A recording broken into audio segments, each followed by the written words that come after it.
Thank you, everybody, for coming. My name is Ray Shure. I'm the general manager of the Pittsburgh Penguins, and obviously here with Sidney Crosby. And about an hour ago, we released a statement, which I believe everybody has gotten a hold of and read. So we are here to answer some of your questions. So if anybody would like to open up with some questions for myself or Sidney.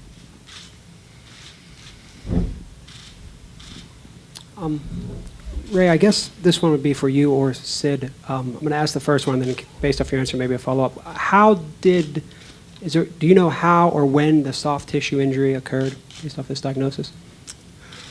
As of right now, from consulting with the different doctors here over the last couple of days, it's hard to pinpoint as to when this could have happened, whether it was an existing injury, whether it happened in one of the 8 games that he came back. So right now it's hard to say, but it's been identified and it's been being worked on, and that's the good news.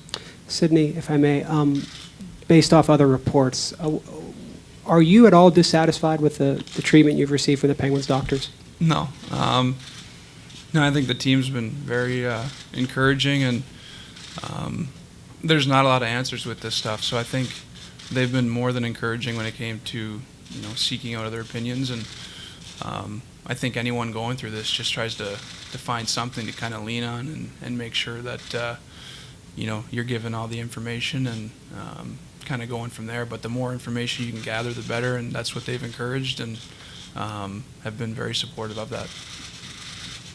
Sid specifically, and then Ray, if you might want to answer this too. I know that it's been 13 months, 14 months. I'm sure it's been really frustrating and back and forth for you. Is this encouraging news? Is this good news? Do you feel good about this, about where this leaves you in terms of coming back and playing?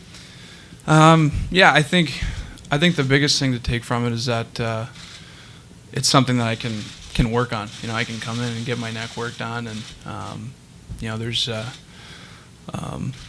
pretty big possibility that could be causing some of the issues. So I really hope that's the case, and hope that with some treatment that it'll improve, and that's hopefully the end of it. But yeah, I think for sure just being able to come in and work on that, not just kind of sitting around hoping to kind of get rid of the symptoms. It's nice to kind of have some information and kind of go with it. Sid, you just, I think, answered some of this, but is there any kind of definitive definition? Is this related, unrelated to the concussion-like symptoms? Is it unknown at this point whether it is directly related? Yeah, from what I've been told, it's been something that pretty commonly is linked with concussion symptoms, is kind of this type of neck stuff. So, like I said, that's, in a way, that's pretty encouraging because, you're dealing with these symptoms and there's no magic to get rid of them. But if this is contributing, that's something that I can obviously treat and work on here in the next little bit, and hopefully see those go away. Sid, can you tell us about the specifics of your treatment? Anything that you've spoken with the doctors the last few days that will be involved in the treatment? Is it radically different than what you've done in the last year?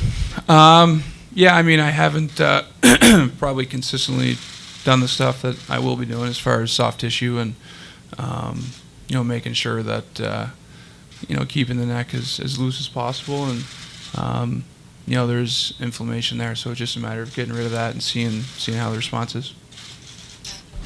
Sid, I know you said you have confidence in the Penguins doctors and what you've been told. Is it difficult to know who to trust when you hear differing medical opinions? That's always going to be the case, and that's something that I've learned through this process, and that's not because of any other reason other than people just want to help, and I think that they're giving their opinion to help, and you have to kind of take all that information and try to use the information that makes sense to you or that you can relate to your situation. But it's, like I said, it's good to get all the information, and that's what you have to do with injuries like this, is just try to find ways to to kind of deal with the stuff you're going through and learn about it, and the more you can educate yourself on what needs to be done, the better. And I just want to get back out there, so trying to do everything I can to do that. Ray, this is for you, two-part question. First of all, there was speculation on the weekend that there could have been a fracture to the C1, C2 vertebrae. Can you just expand on that a little bit? Yeah, when Sidney went to see Dr. Bray in California, did a series of x-rays and CAT scans, and in our conversations with Dr. Bray, his advice was, there was something that he saw that he wanted to get a second opinion on, which he encouraged us to get. So in addition to our team at UPMC, we sought out Dr. Vaccaro in Philadelphia and had a conference call yesterday. And basically that's where all the doctors consulted during that conference call, which we were a part of. And they went through everything as to what they saw, the radiologists and so forth, and what they came up with, that there was no evidence of past or present fracture, which was good news. So was the initial diagnosis, though, by Dr. Bray, his belief was that there was a fracture, and that's where the other doctors came in and took a look at it? Or? His belief was that he wanted other people to take a look at this, is what he saw. And that's why, we've been very fortunate through this entire process since last January, having the doctors we've been exposed to both at UPMC and the independent doctors that Sidney has seen, and to have that group together on the phone yesterday was beneficial for everybody, I think, to hear everybody out, hear the radiologists in particular. So once we did that, we felt very good at the end of the conversations to where we were. Had another conversation at different points today to make sure we understood each other, and pretty consistent, that's where we were. No evidence of past or present fracture. Last question, just curious to know, if this does go back 13 months, obviously, as you said, there's no way to determine that at this point, but I'm just curious to know what you can say about the Penguins medical staff that's been kind of under fire the last few days here. How could they not find this before?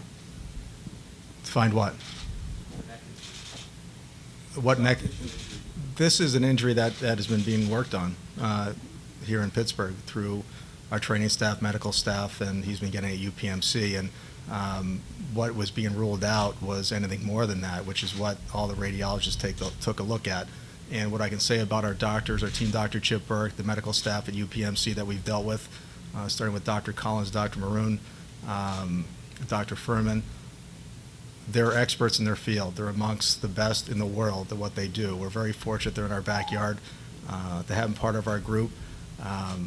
As the manager of the Penguins and through our ownership, every player, in addition to Sidney, that we have is encouraged to get a second or third opinion on any injury that they have. And one of the things to make clear with Sidney over the course of the summertime, and when he was going to see Dr. Carrick, now Dr. Bray, anytime he's going for other outside consultation, we're in constant contact with Sidney and the doctors. Everything goes through our medical team after he sees these other consultants, and we're all in this together. And the one thing we're trying to find out is what's causing these symptoms, how we can get him back safely to play, and as I've said many times, he will not return to play until those symptoms disappear. So that's our next step, and that's the goal for everybody involved here. Sidney, the shot that you received from Dr. Bray, is that a one-time thing, or is that something that you do regularly to treat you? No, hopefully it's a one-time thing. No, it's different every time. Not something I'd rather not have to do that, to be honest with you. I'd rather get this work done here and get rid of the swelling, and I'll work hard to do that. But that's the plan. Yeah, that it's a one-time thing. Right now, there's no plan to do it again or anything like that. Sid, you've been on the ice the past few days skating while all this has been swirling around you. How have you felt back on the ice? What's your balance been like? How have you felt out on the ice with the guys?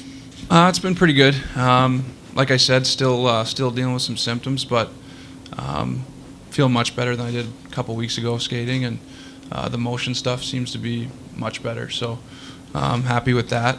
Still not where I want to be, but it's encouraging to be skating, and I'm just happy at this point to be doing that and staying in shape a bit, and getting out there. It's nice to kind of be back in the swing of things. Will Mickey Collins or Ted Carrick still be involved in the treatment at this point? And if so, will Mickey Collins and Ted Carrick still be involved in the treatment at this point? And who all will be sort of leading the treatment at this point? Yeah, just all those guys. I mean, I've been to Atlanta to see Dr. Carrick, and a lot of the motion stuff was something I really was happy with the response I had there. So I'll be in touch with him. As well, Dr. Collins and the staff here on the team. So really, I think it's a team effort. Everyone everyone's obviously got my well-being in mind, and need to make sure that get rid of the stuff before I play. Sid, your teammates would have been back at the arena now for a little while for tonight's game. Were you able to share some of this with them and get a reaction from them? Well, no, I mean, a little bit. I basically just kind of talked about break and where they were, and basically my break was spent in doctor's offices and, MRI machines and stuff like that. So I didn't have an exciting break, but some of the guys did, so I was more talking about that than this stuff. So tried to fill them in as much as I can, but obviously we have a game tonight, and was just trying to keep them in the loop without, talking the ear off about what I did on the break. Ray, question for you. When you heard what the doctor said to you yesterday, and obviously to Sidney, was it a big relief for you? And maybe Sidney can answer after. Yeah, I think, it's been a real education, I got to say, over the last year, more than a year now. I've been through a lot with this injury, with the team, and of course with Sidney, and well documented. My son went through the same stuff, and it's a frustrating injury, and you try to rule out all these things, and as we've talked about many times, it's an injury that you don't have a lot of answers to at some points, and I know, and we appreciate the interest in Sidney and his, and how he's doing over the course of the last year. We apologize that we cannot always update as you guys would want, and that's not on purpose. It's just we don't have that information. And I know that's frustrating for you guys, but it's also the fact of what we're dealing with over the last year. And to hear that yesterday on the phone from the radiologists and the doctors, the three groups come to the conclusion that there's no past or present fracture, yeah, that's good news, and it was good to hear. And again, to have the effort that everybody's had here from all the different groups that we've dealt with in the UPMC group, and Pat Brisson, Sid's agent, and family, of course, it's an effort of a team here trying to find the answer to get him back in the ice safely. Sid, how often have you talked with Mario and or Ron about just what's going on, leaning on them for support, and specifically with Mario? He's gone through a lot of health injuries in his past. What are those conversations between you and him like, in terms of maybe giving you some sort of support or guidance through this? We haven't really talked about that. I think the biggest thing is, he's always just said, whatever you need, we're there for you, and been encouraging for that. I think that's, concussion's a little different, and he can kind of share his thoughts, but I think the main thing is, like anyone else, is just the support and encouragement to hopefully get answers and hopefully be back as soon as possible. Ray and Sid, just want to clarify, is there any chance this neck injury existed 13 months ago? It may then have exacerbated the situation and caused it to be worse? Or is this more a current thing, and this, in fact, may be the problem now rather than him having a concussion now? I'm not a doctor, to be honest with you, and I'm not going to sit here and answer all, I wouldn't really know what I'm talking about as far as, try to educate myself as much as I can, and from all the research or whatever, I don't think that would have mattered anyway, to be honest with you. So I don't think it really changes my diagnosis now or anything like that, whether that was the case or wasn't, or it's all kind of guesswork really. But also, too, what I meant was, is it possibly a case where the neck problem now is causing the concussion-like symptoms, and you may not, in fact, have a concussion now? I hope so. That'd be great news. Yeah. And that's a lot of this stuff is trial and error, with these concussions and the symptoms that that accompany them, and now with Sidney and the neck and some of the work that's being done on his neck. You want to try to rule everything out, and over the last year plus, where he wants. I've said this a few weeks ago. He's a hockey player. He wants to play hockey, and he has sought out other medical treatment, our medical treatment, through our support to get back to play the game. And through his efforts, hopefully that's going to happen soon. And when you can rule out some things, and Maybe this might be an issue that's causing some of those symptoms. If we can get that under control, that'll be great news. In light of, Ray and Sidney, in light of this news, have the doctors been able to guarantee or give you assurances that he will be able to return to the ice and to resume his career? There's been, nothing has changed in that, to that end, and there's been never any indication from any doctor we've dealt with over the last year where he would have to shut it down for the season, would have to retire. We've heard those rumors. Nothing's changed. So we're going along the path that continue to try to manage these symptoms, get them under control, and find, you know, a way to get this a handle on this and get them back on the ice safely and as quickly as possible, most importantly, safely.